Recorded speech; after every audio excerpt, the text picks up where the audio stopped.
របៀបកំណត់ឲ្យ user access ចូល web client អាចបង្កើត email ដោយខ្លួនឯងមានន័យថាប្រសិនបើយើងជាក្នុងនាមជា administrator យើងអត់នៅមិនថាយើងទៅតាមខេត្តអញ្ចឹងយើងបើកសិទ្ធឲ្យ user log ចូល web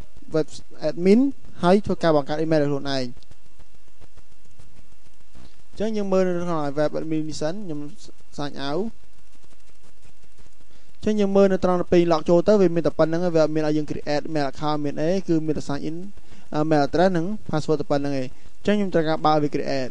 ចឹងចូល mail server សិនដល់ចុចទៅលើ set up យក web client ចុចត្រង់ option ចឹងឡើយនេះយើង tick ត្រង់នេះមួយ allow user to create a new account ចឹងឡើយនេះបើសិនយើងដាក់ password លុះត្រាតែ account ហ្នឹងស្គាល់ password មកអាច log ចូលបានប៉ុន្តែបើយើងមិនដាក់មិនក៏បានដែរមិនដាក់ក៏បានដែរកន្លែងហ្នឹងបើយើងគ្រាន់យើង tick ចំណុចនេះមួយទៅបានហើយអូខេចឹងខ្ញុំមើល work client វិញក៏ខ្ញុំ refresh មួយទៅrefresh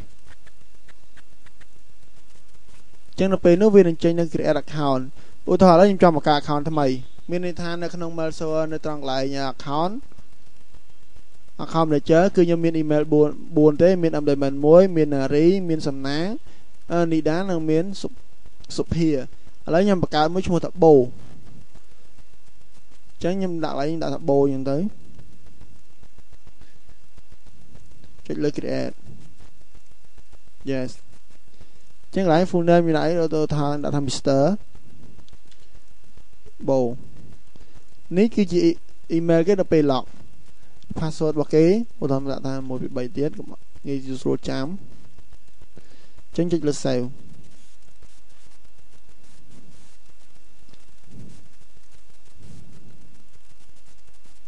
ចឹងពេលនោះ email ឈ្មោះបូត្រូវបាន log ចូលហើយខ្ញុំមកមើលនៅលើ server យើងគឺខ្ញុំ refresh មួយទៅចឹងបូត្រូវបានមានដែរណាដូចគ្នាអាហ្នឹងងាយស្រួលថាយើងមិនបាច់ចាំបង្កើតអីនៅលើ mail server ឲ្យ user មកកាន់តែ user log ចូល web client នេះទៅអាចមានសិទ្ធបង្កើតឲ្យខ្លួនឯងបានអញ្ចឹងក្នុងការបង្កើត email តាមរយៈ web client ឲ្យខ្លួនឯងទៅបានបញ្ចប់